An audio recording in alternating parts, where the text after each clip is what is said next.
Instagram and Facebook went down at 10 a.m. Eastern. Let me show you this article here because this matters for a lot of us. A lot of us are online business owners, Airbnb hosts included. So when Facebook, Instagram, Meta, even rumored to be like TikTok went down, we were all scrambling. And a lot of us were wondering, what is this going to do to our businesses? I even got text messages from people wondering, is Airbnb going to go down or is it possible?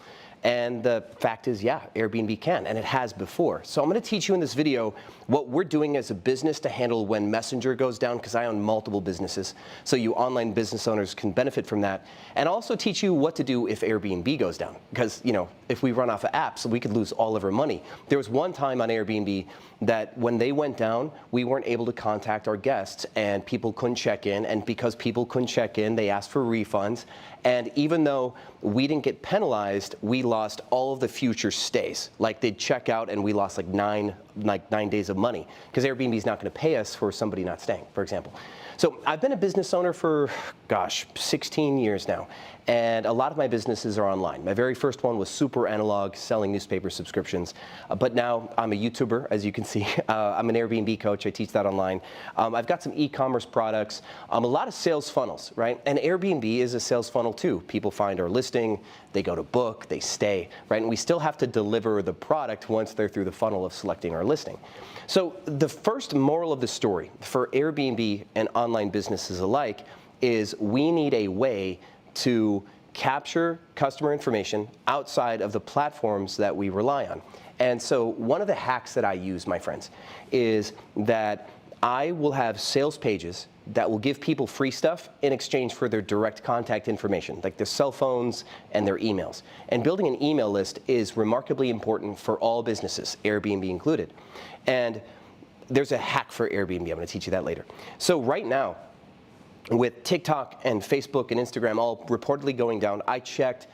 I can access my Instagram, but I still can't send messages. People have reported to me that Facebook is still down. TikTok, I don't think is actually down.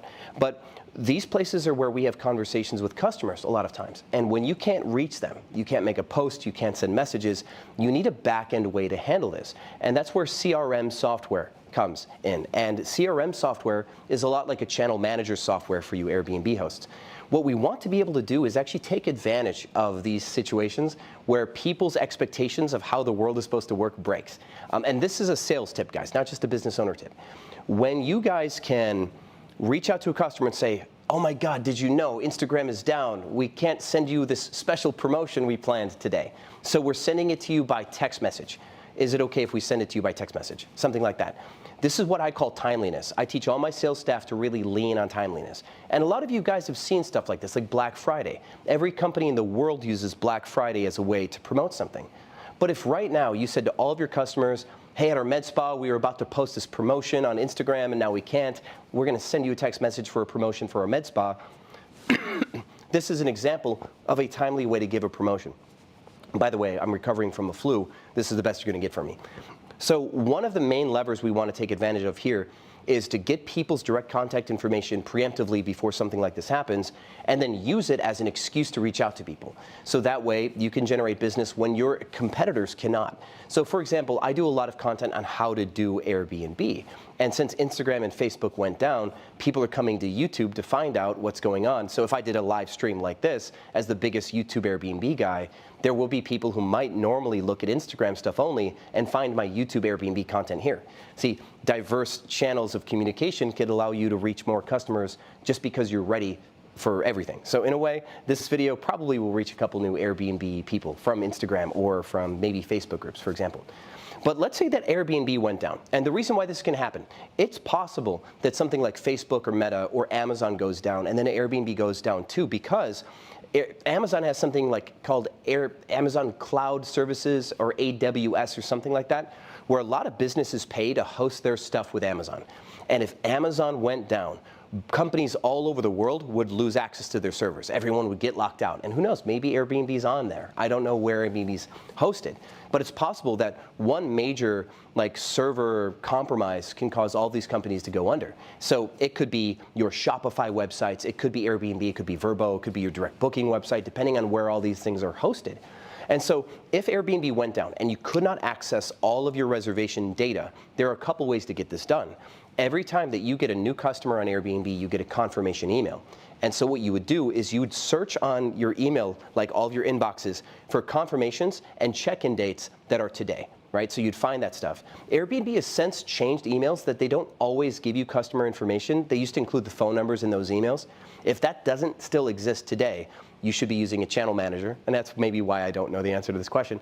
Your channel manager will hold all of your reservation data, including emails and phone numbers for your guests. So you go to your channel manager and get that guest information.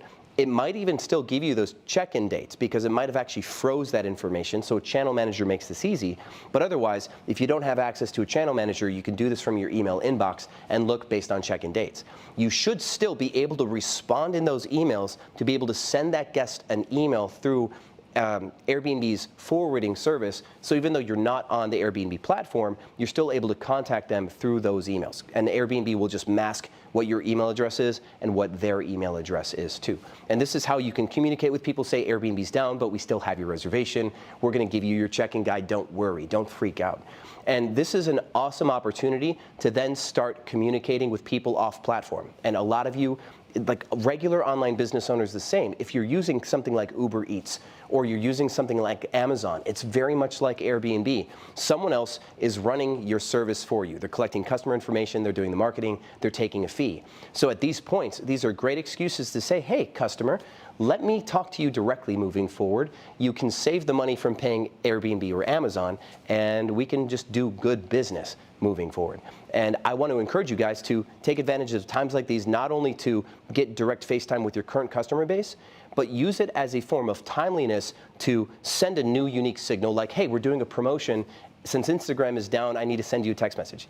And if you've got good, diverse marketing, you can be on YouTube or Snapchat when TikTok goes down or when Instagram goes down, and get a little louder when everything shuts down, because that what would be the word for it? When something unique like this happens, one of my employees, she's like, I'm going to bank to withdraw all my money. She thought maybe the sky was falling. And so at that moment of like agitation or fear or uncertainty, people are looking online to find out what's going on, right? That's why maybe this video will get a couple eyeballs on it. And at that moment, if you're prepared, you get louder and people will find you. So I don't know how to turn that into an Airbnb bookings thing. Like maybe Instagram is down, our Airbnb property on Instagram was going to run a promotion. So we're going to send it to you by email instead. So hey guys, here's a really cool promotion since Instagram is down. You could use the same format. So if you have any questions, throw them in the DMs. And I will answer those questions for you. We actually have a couple. I'm going to see if there's ones worth answering now. What channel manager do I use? I've actually used a few. I've used HostHub, Hostfully, HostAway I've never used, but they put an article claiming that I did, which was a little interesting. I've done research on ones like OwnerRez and Tokeet and Lodgify, and I'll tell you, there's no one channel manager that solves all of your problems, right? So, for example, I like Hostfully for their sales funnel approach.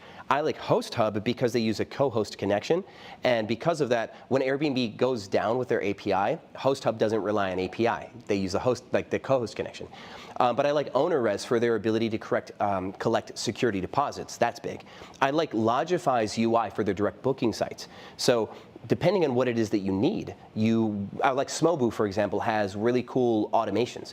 I think they're working with AI, and I don't know if this is true. I would love to find out where you can have customers ask questions and then they reuse AI to build responses.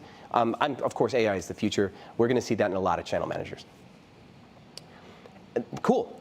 Thank you. Hopefully this was the answer you want. I think you just gave me a very nice tip. That's really cool of you. Thank you so much.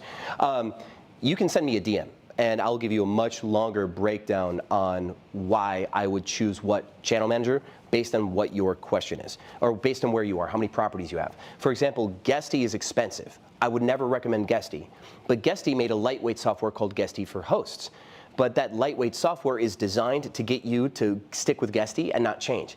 Because the truth is whenever you change from one software to another, the things can break. right? So just like this whole Instagram going down thing, things can break at any time. And for example, when I first started using Wheelhouse, even though I love them, I lost like $100,000 in revenue because I tried to turn some widgets on and I screwed it up. So it's always best to keep using the software that you're using as long as it works for you. So Guesty's trying to take advantage of that by making a lightweight software that gives you a max of 5 listings, and when you grow, you have to pay them for the expensive stuff. So I don't recommend Guesty, and I don't trust Guesty for hosts because I think it's a feeder into forcing you to pay more, for example. Platform dependency is important. I agree, Sean. Thank you so much for the agree. Sorry that Facebook screwed you over. That really sucks. You know, I've got a lot of friends that do Instagram and Facebook reinstatement. I don't know if that's actually legal. I just know they make a killing on it. I actually saw an article about this where people will go to war with each other and like get somebody else's account banned. And that same person that banned that account because they work on the inside for Instagram will then go to that owner and say, hey, I saw you got banned, I can reinstate you. So these companies are making a killing banning and reinstating the same profiles because like as an Airbnb coach, there's tons of other Airbnb coaches on Instagram, and maybe somebody would want to shut down my IG account to keep me from coaching, right? So that way I can't compete in that space. But I can get it reinstated just the same. Thank God it's never happened to me, but I've heard of stories, people with even 1 million followers or more getting it sniped, and then they have to pay thousands of dollars to get their account back. It's this really weird underbelly scene. Facebook is working fine now. Good. So Guesty at a sizable amount will be cheaper. That makes sense. Anybody to scale starts to be cheaper. Like Hostfully, I think we were paying like $8 per listing at like our largest scale for size. HostHub is mega cheap, by the way. So guys, I want you to come up with an email, some sort of email copy that you know, maybe you could say the sky is falling in like as the title. The key to writing good copy is you want something that is like clickbait in a way, that the email title has to work the same way that this video's thumbnail and title would work. But you do not want to betray the body of the copy. So for example, I wrote an email recently that said I was all wrong. And that article, when I said I was all wrong, the inside said that I wasted two years on Airbnb, was the very first line. So somebody reads, I was all wrong, they open the email. The second sentence delivers their suspicions, right? Sean regrets something about Airbnb. And that's the 1-2 for a good email. They see the title, they click, and the first 2 sentences have to deliver. So I said, I wasted 2 good years on Airbnb. And then I start telling my story. I got onto Airbnb when I was 15, or no, not when I was 15, but in 2015. Sorry guys, ADHD. And for 2 years, I made very little money because I only had a few listings. And then the Super Bowl came in 2017. I made 15 grand that weekend. And then I started picking up properties. But until that point in time, I was still trying to build my newspaper business. A lot of you know that story. So the way the email went was, I was all wrong. I wasted 2 years on Airbnb. Here's what happened until 2017. Where I was all wrong and what I wasted was I wasted the opportunity. I should have picked up more properties before 2017. I should have committed in 2015 to grow this business. I regret that. And it was a really fun email to write, but that same flow with the plot twist can lead to the part where I could say to you guys, if you don't want to waste 2 years wondering what could have happened, you should take action right now. Call to action, watch my YouTube videos, learn how to Airbnb, right? So I want you guys to take advantage of this situation. Instagram's down, Facebook is down. Have an email that's like, the sky is falling. And then the very first line is, Instagram and Facebook crashed, right? Could your website be next? Or could this be next? Something like that. And you tell a quick story and use that to convert a customer base. Get them to take action by giving you the direct information or buying a promotion. And it could be your Airbnb listing. So if you guys don't have the ability to email a bunch of people and your Airbnb hosts, what you can do is you can sign up for StayFi. And I'll get you guys a StayFi link in the comments here in a second. And StayFi will go back through, if you have a channel manager, will go back to all of your guests and pull their email addresses. And you can build an email list today. And you can start sending emails using StayFi. So I recommend that. Let's see if we have any other questions. How do I know of people that do a lot of legal work in getting accounts back? I do not know the nature of your question or how to answer that. There's a lot of people online that do these reinstatements. I'm in part of like a mastermind full of influencers, and they pass a couple names around. If you guys ever need a connect for an Instagram reinstatement person, just also send me a DM on Instagram when it's back online at Airbnb Automated. Yeah, guys, thank you so much for this. By the way, I am launching a couple books, one on revenue management, and I'm launching a book on how to pick up properties. That's almost out of publishing right now. I'm going to be speaking in like 7 or 8 cities soon, putting together my own events. They're going to be 2 or 3 day long events where I teach 8 hours a day for 2 or 3 days straight, everything Airbnb. That's what's new. That's what I'm working on. And I love you guys. Thank you so much for watching this video. Watch more of my content if you want to stay up to date on Airbnb. My last video is actually kind of nuts. As always, guys, I'll see you on the other side.